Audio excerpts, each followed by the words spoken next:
Han transcurrido los primeros 28 días del año. En este día, miércoles 28 del mes de enero del 2026. Hoy se celebra la memoria de Santo Tomás de Aquino, pero de allá sí, presbítero y doctor de la Iglesia.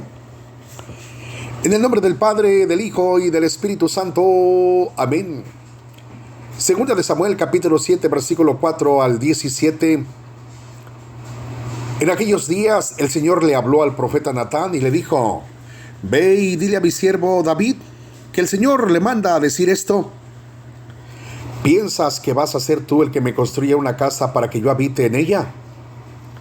Desde que saqué a Israel de Egipto hasta el presente, no he tenido casa, sino que he andado en una tienda de campaña por donde quiera que han ido los hijos de Israel. ¿Acaso en todo ese tiempo le pedí a alguno de los jueces a quienes puse como pastores de mi pueblo Israel que me construyera una casa de cedro? Di pues a mi siervo David: yo te saqué de los apriscos y de andar detrás de las ovejas, para que fueras el jefe de mi pueblo Israel. Yo estaré contigo en todo lo que me emprendas. Acabaré con tus enemigos y te haré tan famoso como los hombres más famosos de la tierra. Le asignaré un lugar a mi pueblo Israel. Lo plantaré allí para que habite en su propia tierra. Vivirá tranquilo y sus enemigos ya no lo oprimirán más, como lo han venido haciendo desde los tiempos en que establecí jueces para gobernar a mi pueblo Israel. Y a ti, David, te haré descansar de tus enemigos. Además, yo, el Señor, te hago saber que te daré una dinastía. Y cuando tus días se hayan cumplido y descanses para siempre con tus padres, engrandeceré a tu hijo, sangre de tu sangre, y consolidaré su reino. Él me construirá una casa, y yo consolidaré su trono para siempre. Yo seré para él un padre, y él será para mí un hijo. Si hace el mal, yo lo castigaré con vara fuerte y con azotes, pero no le retiraré mi favor como lo hice con Saúl, a quien quité de tu camino. Tu casa y tu reino permanecerán para siempre ante mí, y tu trono será estable eternamente. Natán comunicó a David todas estas palabras conforme se las había revelado el Señor. Palabra de Yahvé, Dios de los ejércitos. Alabanzas al Señor del Salmo 88, verso 4 al 5 y verso 27 al 28. Proclamaré sin cesar la misericordia del Señor. Un juramento hice a David mi servidor, una alianza pacté con mi elegido. Consolidaré tu dinastía para siempre y afianzaré tu trono eternamente. Él me podrá decir: tú eres mi Padre, el Dios que me protege y que me salva. Y yo lo nombraré mi primogénito sobre todos los reyes de la tierra. Jamás le retiraré mi amor. No violaré el juramento que le hice. Nunca se extinguirá su descendencia y su trono durará igual en el cielo. Alabanzas al Dios de la vida. Aclamación antes del Evangelio. Aleluya, aleluya. La semilla es la palabra de Dios y el sembrador es Cristo. Todo aquel que lo encuentra vivirá para siempre. Aleluya, aleluya. Proclamación del Santo Evangelio según San Marcos, capítulo 4, verso 1 al 20. En el nombre del Padre, del Hijo y del Espíritu Santo. Amén. En aquel tiempo, Jesús se puso a enseñar otra vez junto al lago, y se reunió una muchedumbre tan grande que Jesús tuvo que subir en una barca. Allí se sentó, mientras la gente estaba en tierra junto a la orilla. Les estuvo enseñando muchas cosas con parábolas y les decía: escuchen. Salió el sembrador a sembrar. Cuando iba sembrando, unos granos cayeron en la vereda. Vinieron los pájaros y se los comieron. Otros cayeron en terreno pedregoso, donde apenas había tierra. Como la tierra no era profunda, las plantas brotaron enseguida, pero cuando salió el sol, se quemaron, y por falta de raíz, éstas se secaron. Otros granos cayeron entre espinas. Las espinas crecieron, ahogaron las plantas y no las dejaron madurar. Finalmente, los otros granos cayeron en tierra buena. Las plantas fueron brotando y crecieron y produjeron el 30, el 60 o el 100 por uno. Y Jesús añadió: el que tenga oídos para oír, que oiga. Cuando se quedaron solos sus acompañantes y los 12, le preguntaron qué quería decir la parábola. Entonces Jesús les dijo: a ustedes se les ha confiado el secreto del reino de Dios. En cambio, a los que están afuera, todo les queda oscuro. Así, por más que miren, no verán.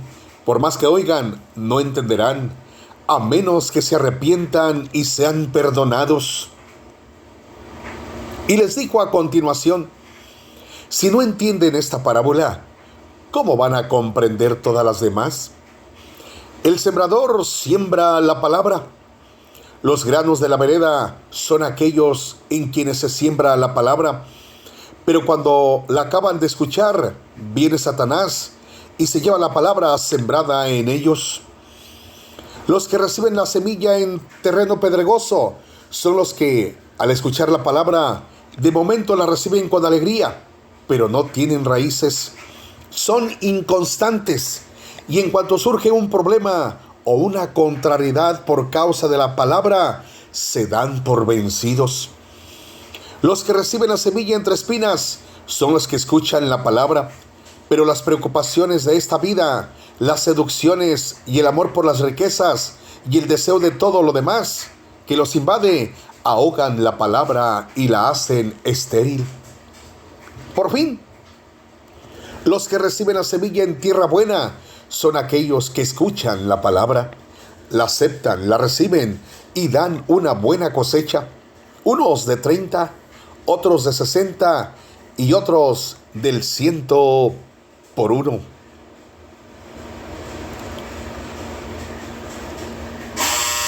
Palabra del Señor. Gloria y honor a ti, Señor Jesús. En la aclamación antes del Evangelio, la semilla es la palabra de Dios y el sembrador es Cristo. Mas todo aquel que lo encuentra vivirá para siempre. La semilla es la palabra de Dios. La palabra de Dios es sembrada en nuestros corazones. Pero a muchos nos llega el maligno y nos roba la semilla sembrada. Las distracciones que tenemos en torno a nosotros, las redes sociales, el televisor, el fastidio ruidoso de todo el día. Hay gente que tiene el televisor prendido todo el bendito día y aunque nunca lo mira, pero así se siente que está bien. La persona así se halla. La semilla es la palabra de Dios y quien siembra la semilla en nuestro corazón es Cristo. Mas todo aquel que encuentra a Cristo vivirá para siempre. Mas todo aquel que recibe la palabra de Cristo sembrada en nuestro corazón, que es el amor del Padre, vivirá para siempre. Es importante concentrar nuestra mente y nuestro corazón en la palabra de Dios, que es la semilla sembrada en nosotros, y que Cristo es el sembrador, y que nuestro corazón es la tierra donde se siembra la semilla. Pero, ¿qué clase de tierra tengo en mi corazón? ¿Tierra fértil o tierra infértil? Tierra llena de espinos, escardos, donde es sembrada la semilla, pero los espinos y los cardos la ahogan y no la dejan florecer, no la dejan madurar y por lo tanto no la dejan dar un buen fruto. Y esta planta sembrada en mi corazón se vuelve entonces estéril. No da fruto. ¿Qué clase de tierra soy en mi corazón?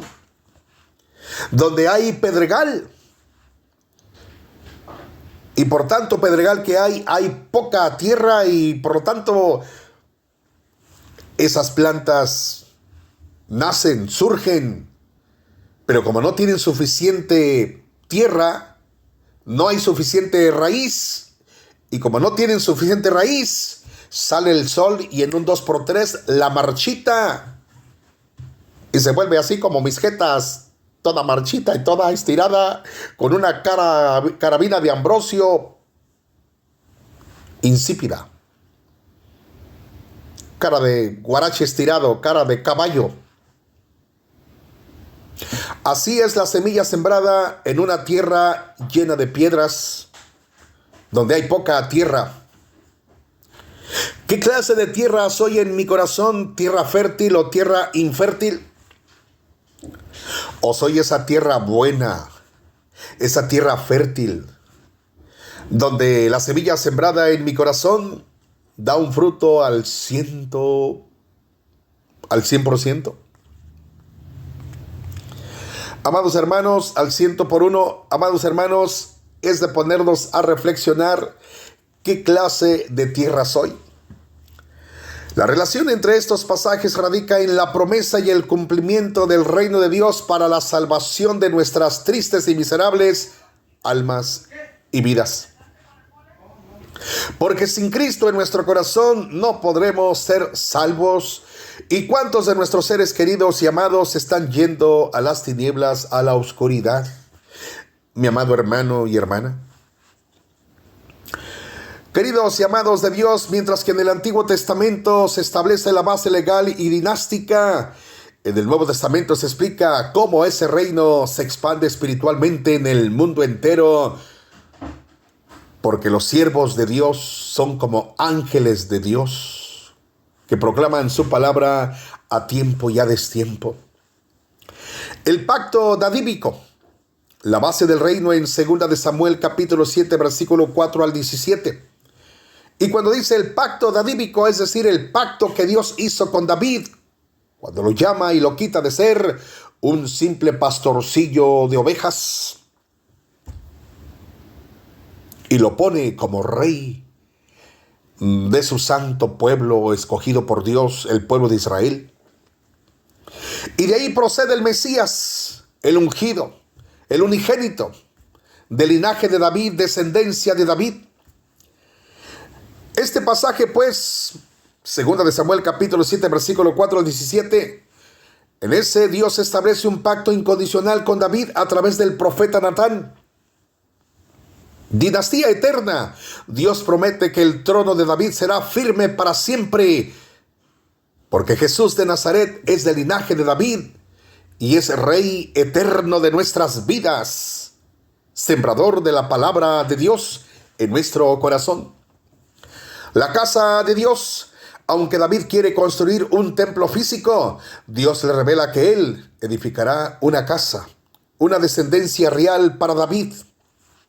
Y esa casa es Cristo Jesús, que nos lleva a la morada celestial, a la nueva Jerusalén, a la ciudad eterna, porque Cristo se nos ha adelantado para irnos a preparar una morada celestial, una morada eterna, para aquellos que reciben la palabra sembrada en su corazón. Que Cristo es el Evangelio, que Cristo es la palabra, que Cristo es el ungido, el Hijo de Dios. ¡Aleluya! Filiación divina. El descendiente de David será tratado por Dios como un hijo. Yo le seré a él padre y él me será a mí hijo. Y el unigénito de Cristo es el nacido de Santa María, siempre Madre Virgen, antes, durante y después del parto. Jesucristo de Nazaret. Aleluya. La parábola del sembrador, la expansión del reino en San Marcos capítulo 4, versículo 1 al 20. Jesús, quien es el heredero legítimo del trono de David, utiliza esta parábola para explicar la naturaleza del reino de Dios que ha venido a establecer eternamente y para siempre. El misterio del reino. Jesús revela que el reino no viene con poder militar como algunos esperaban en los tiempos de David que así fuese, sino a través de la palabra que se siembra en el corazón. Ese reino se establece por medio de la palabra que es el amor del Padre. mediante Jesucristo, que es la palabra injertada en nuestro corazón. Cuando lo aceptamos y lo recibimos, tenemos en Él y por Él la vida eterna, que Él es camino del Padre. Aleluya. La semilla de la esperanza, semilla de esperanza. Así como el pacto con David fue una semilla de esperanza para un Israel quebrantado, la palabra del Evangelio es la semilla que produce fruto abundante en la buena tierra que es nuestro corazón. Por eso hay que limpiarla de todos esos cardos y espinos de mala hierba. Por eso hay que quitar todas esas piedras, odio, resentimiento, injurias, maldicencias, que estorban para que la palabra germine verdaderamente en nuestro corazón. Así como el sembrador, cuando va y se dispone a sembrar, allá en mi tierra en Tangamandapio, allá por Erongarícuaro, primero se barbechea, se quita la mala hierba, se amontona y se quema. Después se empieza a preparar la tierra con la primera yuntada de bueyes o con la primera yuntada de mulas, aflojar, ablandar la tierra. ¿Cómo está la tierra de tu corazón? ¿Una tierra llena de espinos, de escardos y de pedreguero y medio? ¿Una tierra dura que parece charanda, barro, que de repente cuando uno picaba la tierra de charanda, el pico nomás rebotaba? Hay que ablandar y hay que limpiar esa tierra para que la semilla sembrada en nuestro corazón, que es el amor del Padre, dé fruto, y un fruto abundante. Así como el pacto con David fue una semilla de esperanza para un Israel quebrantado, que usted y yo, si creemos en Jesucristo, somos injertados al pueblo de Israel. La palabra del Evangelio es la semilla que produce fruto abundante en la buena tierra. La relación es mesiánica. Jesús es el Mesías y Él es el cumplimiento de la promesa hecha en 2 de Samuel. En San Marcos, Jesús nos invita a nosotros, sus seguidores, a hacer la tierra fértil donde ese reino eterno prometido a David siglos atrás pueda crecer y dar un fruto en el día de hoy, al hoy, fruto abundante. Y surge la pregunta, mi querido hermano y hermana, ¿te gustaría profundizar en cómo otras parábolas de San Marcos refuerzan esta idea del reino de Dios? Meditemos, mis amados hermanos y hermanas. Les saludó su interlocutor, Milo de Ario. Que la paz y el amor y la misericordia del Padre siempre sea con ustedes. Suscríbase a mi canal de YouTube bajo el nombre de Milo de Ario para más del Evangelio, y que Dios los bendiga de la panza a la barriga.